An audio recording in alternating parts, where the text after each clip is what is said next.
আজকের এই প্রবন্ধ এবং আলোচকদের যে তথ্যপূর্ণ আলোচনা এবং আমাদের প্রবন্ধকার দেশের স্বাধীনতার পূর্ব থেকে পর্যন্ত সংক্ষিপ্ত হলেও কিছু ঐতিহাসিক উদাহরণ এবং আইনি সাংবিধানিক বিভিন্ন বিধি, প্রোক্লেমেশন, অর্ডিন্যান্সের রেকর্ড উল্লেখ করে প্রমাণ করেছেন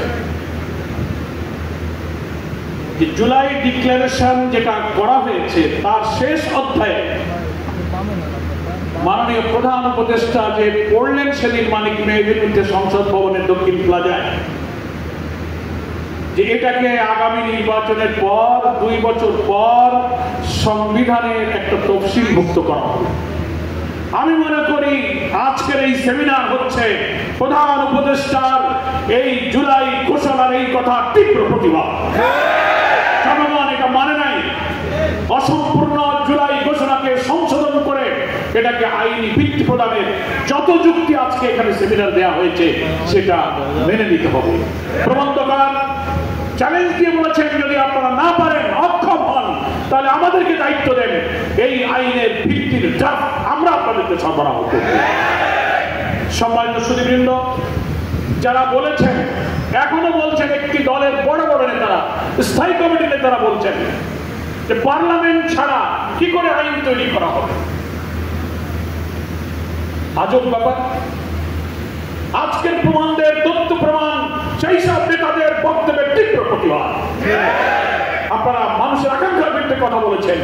আইন, বিধান, সংবিধান, প্রোক্লেমেশন, অর্ডিন্যান্স, লিগ্যাল ফ্রেমওয়ার্ক, অর্ডিন্যান্সের ভিত্তিতে যেটা 70 নির্বাচন হয়েছিল, সমস্ত বিধানের পক্ষে আপনি কথা বলে গণ আকাঙ্ক্ষার ভিত্তিতে কথা বলেছেন, এই প্রভাব নেতা উল্লেখ করে আপনাদের বক্তব্যের তীব্র প্রতিবাদ করা। একটি বড় দলের স্থায়ী কমিটির আরেকজন সদস্য বলেছিলেন বেশ আগে, সংস্কার কমিশনে যত আইন আপনারা বানান, যত কিছু লক্ষিল দেখেন, আমরা সংসদে গিয়ে সব কিছু বুঝে দেব। কি বলেছেন বলেন? তার বিরুদ্ধে এই প্রবন্ধ হচ্ছে তীব্র প্রতিবাদ। শিক্ষা নেওয়া উচিত। আপনারা শুধু এটা মনে করবেন না যে আইন, কারণ, সংবিধান সবকিছু আপনাদের আলমারিতে আছে। এদেশের মানুষের কাছেও আইন, সংবিধান সম্পর্কে অভিজ্ঞ মানুষও আছে, রেকর্ডও আমাদের কাছে। যদি আপনাদের আরো কোনো পাল্টা যুক্তি থাকে, সর্বদলীয় ভাবে দেশের সেরা বরেণ্য আইনজ্ঞদেরকে নিয়ে আপনারা একটি রাউন্ড টেবিল বৈঠকের আয়োজন করুন।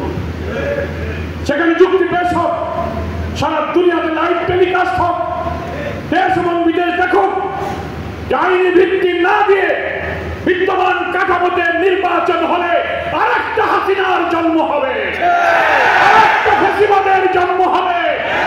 দুনিয়ার মানুষকে সাক্ষী রেখে আমি মাননীয় প্রধান উপদেষ্টা ডক্টর প্রফেসর ইউনূসকে আমি এই আহ্বান জানাই।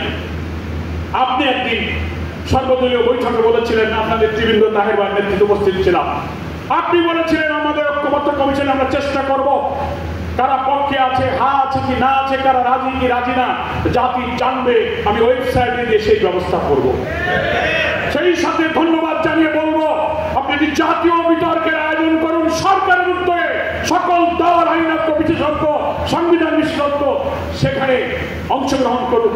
দুনিয়াবাসী জানুক যে কাদের কথা ঠিক আর কাদের কথা শুধু দলের স্বার্থে, ব্যক্তির সাথে দেশের কোন স্বার্থ যেখানে নেই, দুনিয়াকে জানার সুযোগ নেই। সম্মানিত দেশবাসী, আজকে